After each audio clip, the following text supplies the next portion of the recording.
Good evening. This is Rashad Mitchell coming to you live from my YouTube channel. So I continue on this series about the week that was, college football history and review, the 1953 college football season. I'll take a look at the week that was, week number 5, the week of October 17th, 1953. Ohio State Buckeyes beat Pennsylvania 12-6. Ohio State coach Willie Hayes claimed to have warned his troops of Penn's prowess, but it took a long fourth quarter drive by Buckeyes to break 6-6 tie and stall it away. The Quakers had plenty of first half chances, but could convert only.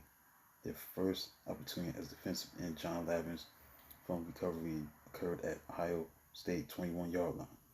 Lavin caught 10-yard pass between runs by tailback Bob Felver, who had 88 yards and 16 carries, who scored a 4-yard touchdown. Penn had no speed merchant to match Buckeyes halfback Howard Cassidy, who tied it in second quarter with a sudden 61-yard touchdown sprint. Before Cassidy's touchdown, Penn squandered recovery of Porter's punt snap at the Buckeyes' 11-yard line, 73-yard drive that perished on incompletions at Ohio State 7-yard line in midfield. Fumble recovery. Pennsylvanians punted to the Buckeyes 7-yard line in fourth quarter, and quarterback Dave Leggett, who threw for 76 yards on 6 of 15, passing and 2 interceptions, subbing for injured superior passer John Borton, finally found his throwing eye and completed 4 for 4 for 56 yards on 93 yards touchdown drive. Halfback Bobby Watkins ran for 116 yards on 22 carries and a touchdown, made critical runs for 24 yards to augment Leggett's passes, and blasted off right tackle George Jacoby's block for winning touchdown from the 2-yard line. Penn State beat Syracuse 20-14, never ending until final moment. Penn State jarred Syracuse with block of quarterback punter Eddie Albright's punt and orange territory by tackle Dante DeFalco. Nittany Lions and Jim Garrity scooped up loose ball and centered 24 yards to break 14-14 tie in game's last minute. Syracuse had taken lead in the first quarter on a 42-yard pass by quarterback Pat Stark that carried to Penn State 8-yard line. Stark faked pass 2 plays later and scored from 6-yard line. It was 14-0 in the third quarter as Orangeman halfback Bob Lieberman ran for 139 yards on 15 carries and a touchdown. Lowered Penn's skin 6 straight plays at the end of the 83-yard drive to score on a 12-yard run. Penn State finally dented scoreboard as quarterback Tony Rattles tossed a short ball to fill pullback Charlie Bloxon, who took it 45 yards to a touchdown, and halfback Lenny Moore followed with fourth quarter touchdown to tie. Army beat Duke 14-13 in New York City. Touchdowns by halfback Tony Bell on a 9-yard run and Pat Ubel on a 43-yard pass from quarterback Pete Van Gis gave determined Cadets the 14-7 halftime lead. Missed conversion kick following Duke quarterback Worth Lutz second 4-yard touchdown split left hopeful Army clinging to 14-13 margin in the fourth quarter, and late chance for Duke materialized on reverse run from polo grounds, baseball, infield grass. Lutz handed to halfback Bob Pascal running to right, who slipped in another direction to halfback Red Smith. Smith broke outside, set off toward goal line in front of distant right field bullpen. So Smith covered 73 yards to the Army 7-yard line, where he was overhauled by hustling defenseman Bob Mischak's defense tackle saved. Coach Red Blake later wrote, Mischak displayed heart in pursuit that for one single day I have never seen matched. With 3 runs and with 40 seconds left, ball rested on the 2-yard line. It was fourth down. Kicking tee was thrown onto the field by Duke bench, but Lutz, remembering his missed extra point, tossed it back, driving instead for Cadets goal line on another sneak. So when they unpiled Lutz, it had been halted within an inch of scoring.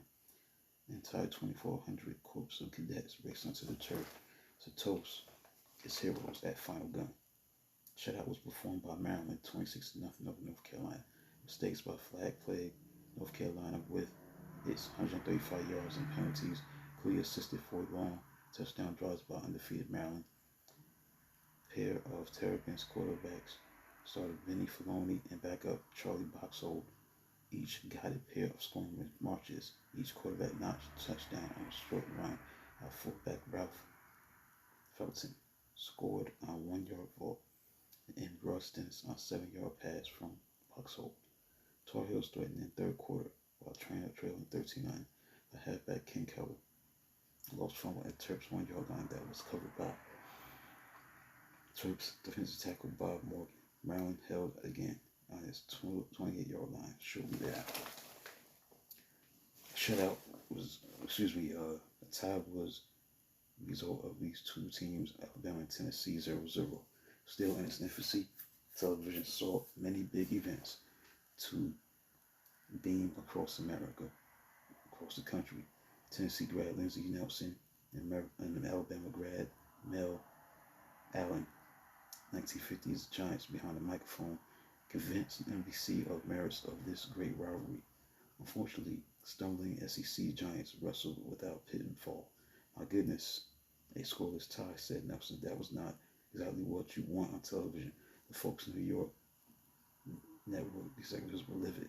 Alabama gained 287 yards rushing, but fumbled away many of its chances. Game's best scoring big came in third quarter when Tennessee's bad punt snap allowed Crimson Tide guard Charlie Eckerly to slam Volunteers punter Bobby Bringle back into the end zone.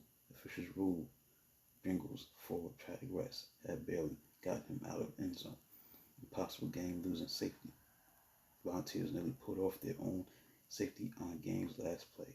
The Tide quarterback Bart Starr backpedaled his pass from his 11-yard line, and Tennessee defensive end Tommy Hensley nearly downed him for 2 points. Georgia Tech beat Auburn 36-6. Normally, the Pinnacle Tigers halfback 5 James lost pair of early fumbles to center linebacker Larry Morris, defensive end Dave Davis, and number 6 Georgia Tech, turning them into touchdown field goal. Who halfback Leon Hardman's 15 and 39-yard touchdown scampers helped Yellow Jackets to their 12th straight win over Auburn. Engineers quarterback Bill Brigham added 26-yard touchdown pass to end Sam Hensley. Plainsmen lost 6 fumbles, 4 leading to Georgia Tech touchdowns, another denying touchdown to Auburn halfback Bobby Duke as he lost ball on dive to Tech's goal line.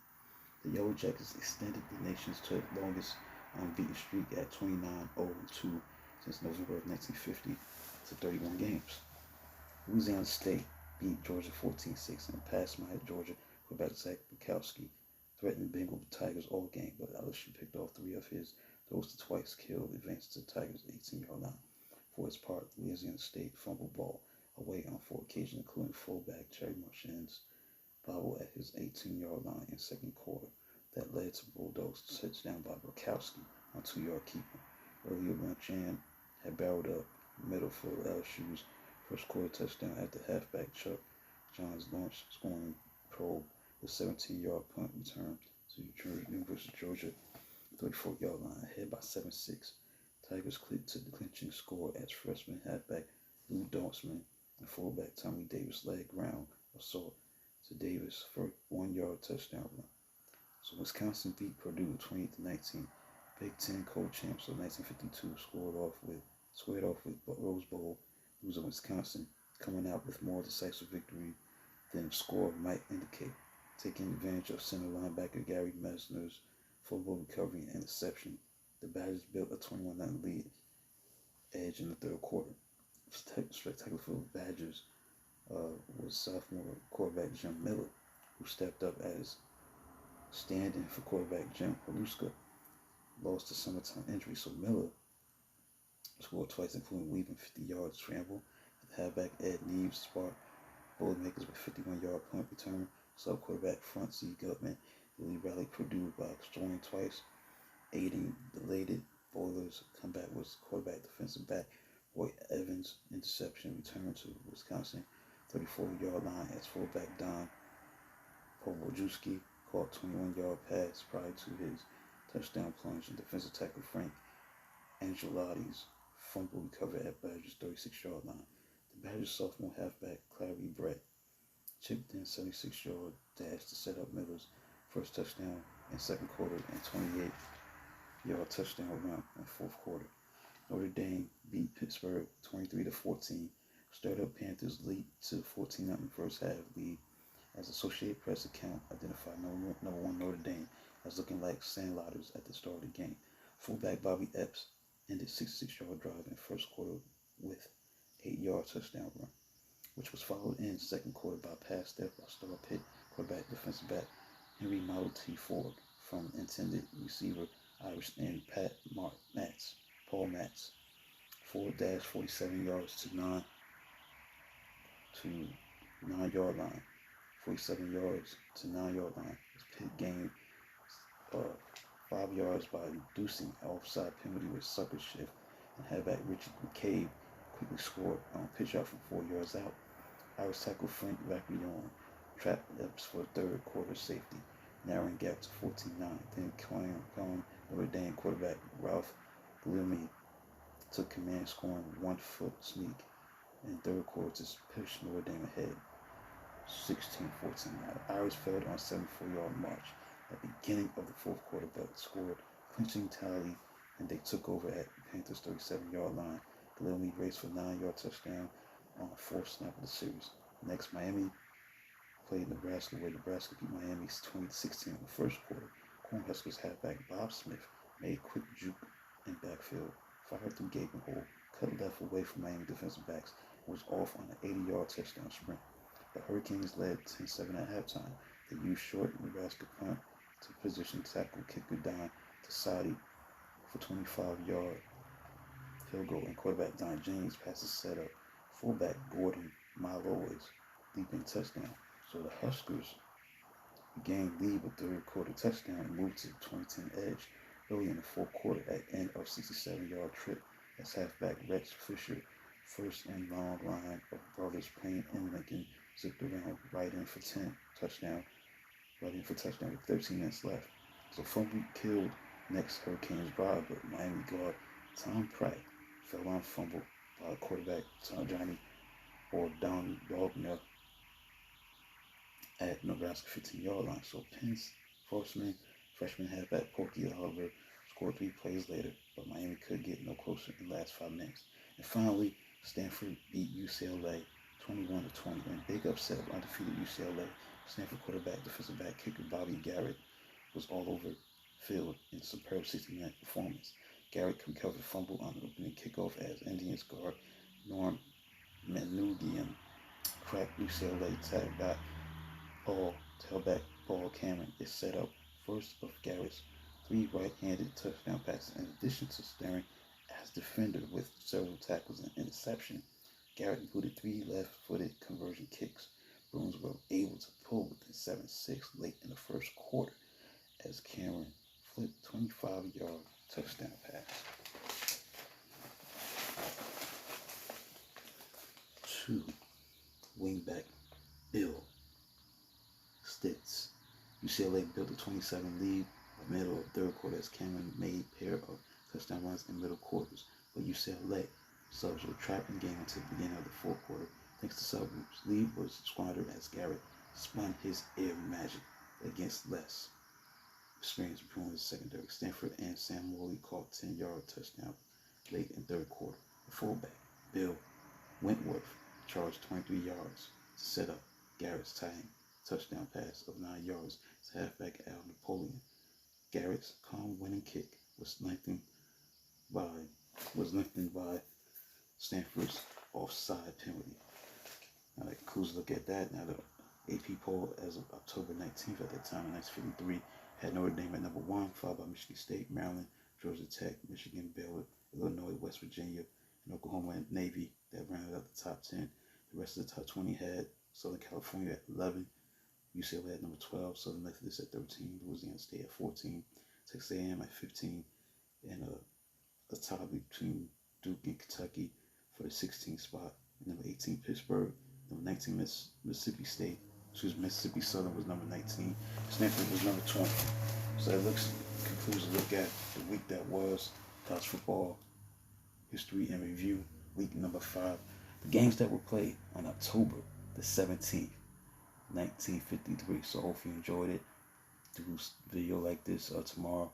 Keep the things moving with that, and support, subscribe, like, comment. If you like the video, comment, subscribe, do whatever you can to support this channel. This is Rashad Mitchell coming to you live from my YouTube channel.